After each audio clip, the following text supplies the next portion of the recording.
one of the answers, it seems to me, is a guaranteed annual income, a guaranteed minimum income for all people and for all families of our country.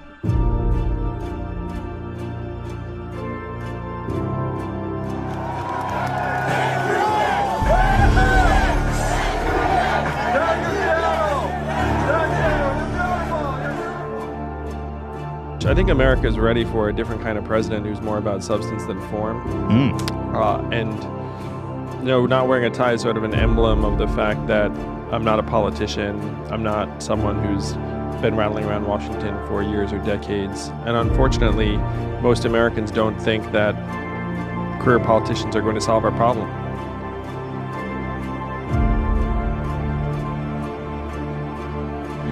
So I came to Washington, D.C., and I said, what are we going to do? This official said to me, Andrew, you're in the wrong town.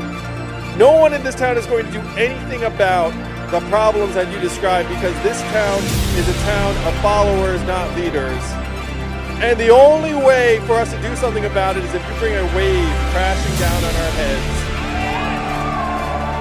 I looked at that and I thought, these words, challenge fucking accepted.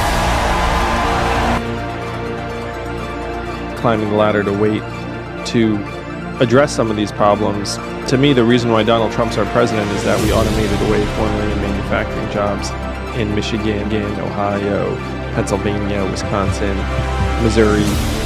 And those automation trends are just picking up steam as we close 30% of America's stores and malls because of Amazon.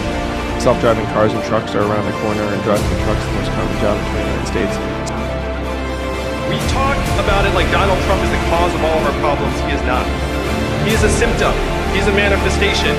We're going through the greatest economic transformation in our country's history. I'm the son of immigrants myself, and if you go to a factory here in Michigan, you will not find wall-to-wall immigrants. You will find wall-to-wall robots and machines. Immigrants are being scapegoated for issues they have nothing to do with in our economy. And what we did to the manufacturing jobs, we will now do to the retail jobs, the call center jobs, the fast food jobs, the truck driving jobs, and on through the economy. Raise your hand in the crowd if you've seen stores closing where you live. It is not just you. Amazon is closing 30% of America's stores and malls and paying zero in taxes. In a country that is tearing itself apart with people turning on each other, this is the mindset of scarcity that is sweeping our country. We have to make big choices right now as a country. We have to start evolving and advancing in terms of the way we see our economy and our role within it. What we have to do is we have to focus on fixing the system that is distorting and dehumanizing.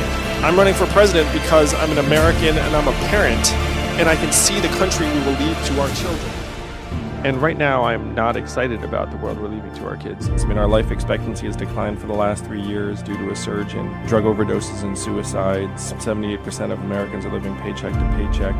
57% say they can't afford an unexpected $500 bill. And so people are looking around and saying, wait a minute, if GDP's at a record high, why do things feel so lousy? How can you say an economy is healthy when our people are dying? And you say, oh, almost never works. So I decided I could make a contribution. Still time for an outlier to kind of rise up. And the guy just has solution after solution after solution. There is something compelling about a guy that just seems to have played by the rules and done everything right and believes in math and believes in science. If you make sense to me and you can fix stuff that's happening in the towns that I see, I'm going to listen to what you have to say. Pay attention to this kid's plan. This is not an easy decision. We have a lot of talented candidates out there. But Andrew has a plan. And I tell people all the time when they say, well, why did you pick so early? I said, well, it's all on his website, right? He's not talking rhetoric. He's not walking around here kissing babies and taking pictures. He's actually spewing numbers that make sense to Americans. So whether you're from Crenshaw or Bed-Stuy, if you're from the hills in Idaho or the plains in South Dakota, if you're from the D or the A, Andrew is going to be the best pick in 2020. So let's elect someone who's going to bring us back to leading this world with dignity and with courage. Our next president of the United States, Andrew Yang.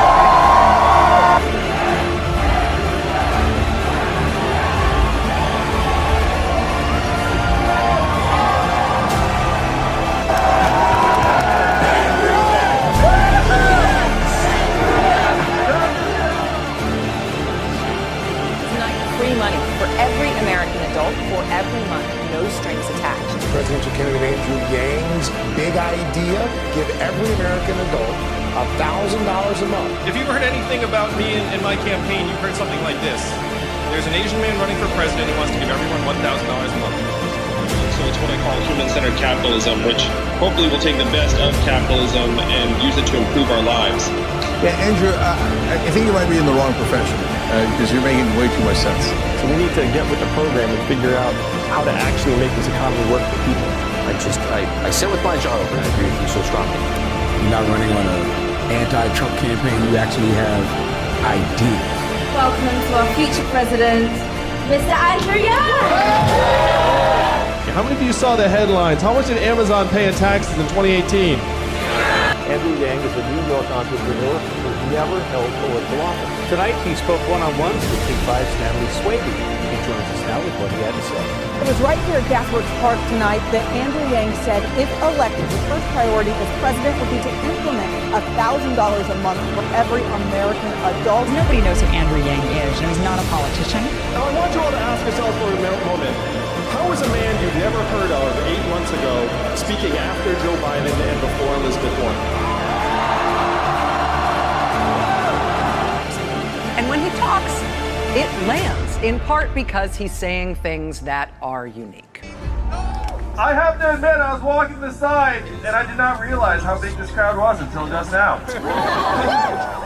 This is one big gang, and it's getting bigger all the time. Thank you, Yanggang, Seattle!